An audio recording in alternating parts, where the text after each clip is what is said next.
बड़े ब्रांड्स हो या नए स्टार्टअप्स, सभी को ग्रो करने के लिए एडवर्टीजमेंट की सहारा लेना पड़ता है।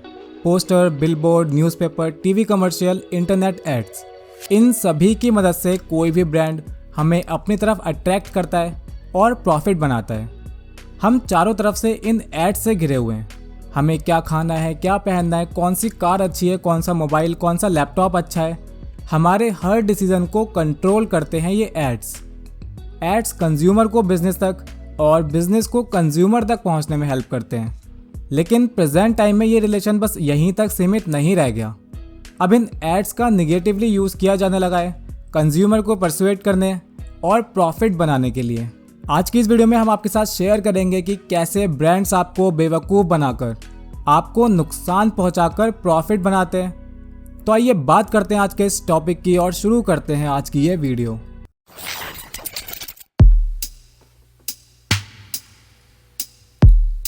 मोस्टली लोगों को लगता है कि वो किसी भी तरह के एड से इन्फ्लुएंस नहीं हो सकते क्योंकि वो उन पर ध्यान नहीं देते, लेकिन ये सच नहीं है।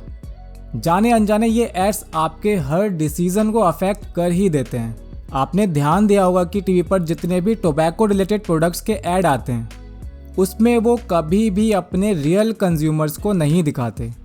वो जिस तरह से उस प्रोडक्ट को रिप्रेजेंट करते हैं उसका रियलिटी से कोई लेना देना नहीं होता। उन एड्स के वर्डिंग पर ध्यान दें तो आपको लगेगा टोबैको यानी सक्सेस, और इसी तरह के एड्स को टीवी पर देखकर, न्यूज़पेपर में देखकर, अपने फेवरेट एक्टर को उसका प्रमोशन करते देख लोग भी उसकी तरफ खींचे चले जाते हैं। 2006 में एक ड्राफ्ट तैयार किया गया जिसमें कहा गया कि सिगरेट और टोबैको के सभी प्रोडक्ट की पैक्स पर 40% हिस्से को विजुअल वार्निंग और टेक्स्ट वार्निंग से कवर किया जाए। इस वार्निंग में क्लियरली लिखा होना चाहिए tobacco is injurious to health. इस ड्राफ्ट को 2008 में ग्रीन सिग्नल मिला और सभी ब्रांड्स को अपने टोबैको प्रोडक्ट पर यह वार्निंग एक इमेज के साथ पब्लिश करना मैंडेटरी करना पड़ा। ये इमेजेस और वार्निंग आपको अभी भी हर टोबैको प्रोडक्ट पर देखने को मिल जाएगी। क्या इस वार्निंग से टोबैको प्रोडक्ट की सेल पर कोई असर पड़ा? शायद नहीं। ऐसा क्यों हुआ, इसको समझने के लिए डिटेल में चलते हैं। 1964 में यूएस गवर्नमेंट ने डिक्लेयर किया कि टोबैको से कैंसर होता है। ये डिक्लेयर होते ही एक दिन में $8 मिलियन की टोबैको इंडस्ट्री खत्म होने की कगार पर आ गई। 1970 के टाइम पर जब सिगरेट कमर्शियल्स को टीवी पर परमानेंट बैन किया गया, इस बैन के बावजूद सिगरेट ब्रांड्स की सेल लगातार ऊपर जा रही थी। सिगरेट ब्रांड ने लोगों को इन्फ्लुएंस कैसे किया और कैसे एक कंपनी $58 बिलियन का ब्रांड बन गया। इस राइज के पीछे का फिनोमिना जिसको नाम दिया जाता है लाइफस्टाइल मार्केटिंग। लाइफस्टाइल मार्केटिंग का यूज़ आज भी काफ़ी बड़े पैमाने पर काफ़ी सारे बड़े बड़े ब्रांड्स के द्वारा किया जाता है। लाइफस्टाइल मार्केटिंग में सिर्फ टारगेटेड ऑडियंस को ध्यान में रखकर अपने प्रोडक्ट को वैसा ही दिखाया जाता है जैसा ऑडियंस देखना चाहती है। उनके एड्स में लोग खुद को इमेजिन करते हैं और जब बात आती है वो प्रोडक्ट खरीदने की, तब उनके माइंड में वही एड्स घूमने लग जाते हैं और वो उसी ब्रांड का प्रोडक्ट चूज़ करते हैं जिसका एड उन्होंने सबसे ज़्यादा देखा होता है। आपको ये जानकर अजीब लगेगा, पर पिछले कई सालों से सिगरेट के एड्स, टीवी कमर्शियल पूरी तरह से बैन है। स्टिल उनकी सेल पर कोई खास असर देखने को नहीं मिला। ऐसा कैसे हो सकता है कि बिना कमर्शियल के भी ब्रांड्स अच्छा प्रॉफिट बना रहे हैं? दरअसल ये ब्रांड डार्क साइकोलॉजी का यूज़ काफ़ी अच्छी तरह से करते हैं। हॉलीवुड मूवीज़ हो या बॉलीवुड मूवीज़, सभी में स्मोकिंग को कूल दिखने के लिए ज़रूरी दिखाया जाता है। इसे मैनलीनेस का सबसे बड़ा साइन के रूप में दिखाया जाता है। ये ब्रांड्स आपकी इनसिक्योरिटीज़ को टारगेट करके वो सब करने पर मजबूर कर देते हैं जो आपको रियल लाइफ में नहीं करना चाहिए। और मूवीज़ का तो पूरा कॉन्सेप्ट ही यही है, स्मोकिंग मैन यानी पावरफुल मैन। अब सोसाइटी में जो पावरफुल दिखना चाहेगा उसे तो स्मोकिंग करना ज़रूरी ही लगेगा। स्पेशली टीनेजर्स इन चीज़ों में बहुत जल्दी फंस जाते हैं, और जब उनका आइडल सेम कर रहा होता है तो उनको भी वैसा करना कूल लगता है। आपकी ये इनसिक्योरिटीज़ आपको फाइनेंशियली, फिजिकली और मेंटली हर तरह से नुकसान पहुंचाती है और ब्रांड्स और उनके ब्रांड एम्बेसडर को काफ़ी भारी प्रॉफिट देती हैं। आपकी इन्हीं इनसिक्योरिटीज़ का साइकोलॉजी का यूज़ करके कैश करते हैं ये सारे ब्रांड्स। कहने को तो इंडिया में टोबैको प्रोडक्ट्स का किसी भी तरह का प्रमोशन और ऐड पूरी तरह से बैन है, फिर भी आपको कई जगहों पर होर्डिंग, पोस्टर, एड्स देखने को मिल जाएंगे। लाइफस्टाइल मार्केटिंग में ब्रांड अपना फोकस प्रोडक्ट पे ना रख के इंसान के लाइफस्टाइल पर रखते हैं। कई बार तो 20-25 सेकंड के ऐड में प्रोडक्ट सिर्फ 2 से 3 सेकंड तक ही दिखाया जाता है, स्टिल वो प्रोडक्ट अपनी मार्केट बनाने में कामयाब रहता है। एक बिजनेसमैन प्रॉपर अच्छे सूट बूट में रेडी होकर किसी बिजनेस मीटिंग में बैठा है, उसकी डील फिक्स हो जाती है और लास्ट में वो टोबैको खा लेता है और लोगों को पता लग जाता है कि मुंह में टोबैको और कदमों में दुनिया, जिससे लोग टोबैको को सक्सेस का पैरामीटर मान लेते हैं।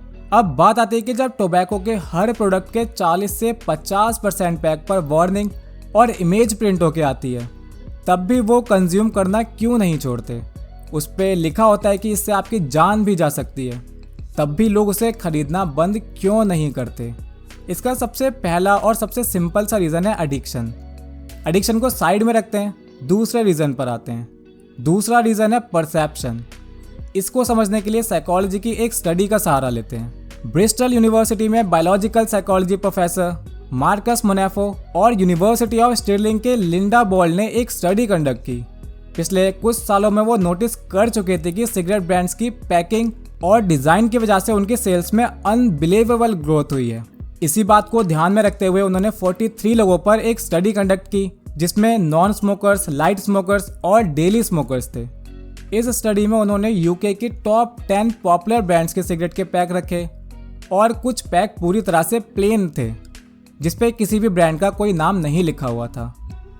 लेकिन सारे पैक पर हेल्थ से रिलेटेड वार्निंग और इमेज छपी हुई थी। सभी लोगों पर आई ट्रैकिंग टेक्नोलॉजी का यूज़ करके देखना ये था कि किस तरह के लोग किस सिगरेट के पैक के किस पार्ट पर ज़्यादा फोकस करते हैं और किस पार्ट को इग्नोर करते हैं। इसके रिजल्ट को एनालाइज करते हुए मोनेफो ने बताया, नॉन स्मोकर्स और लाइट स्मोकर्स ने प्लेन पैक पर लिखी हुई वार्निंग पर ज़्यादा जल्दी और ज़्यादा ध्यान दिया। पॉपुलर ब्रांड के पैक पर भी सेम साइज में सेम वार्निंग लिखी थी, पर उस पर ध्यान जल्दी नहीं गया। डेली स्मोकर्स ने वार्निंग पर बिल्कुल भी ध्यान नहीं दिया। उनके बिहेवियर को एनालाइज करने पर देखा गया कि उनका परसेप्शन इसी तरह से काम करता है। वो खुद को उस वार्निंग को इग्नोर करने का आदी बना देते हैं। सेम चीज़ अप्लाई होती है टोबैको के बाकी प्रोडक्ट्स पर।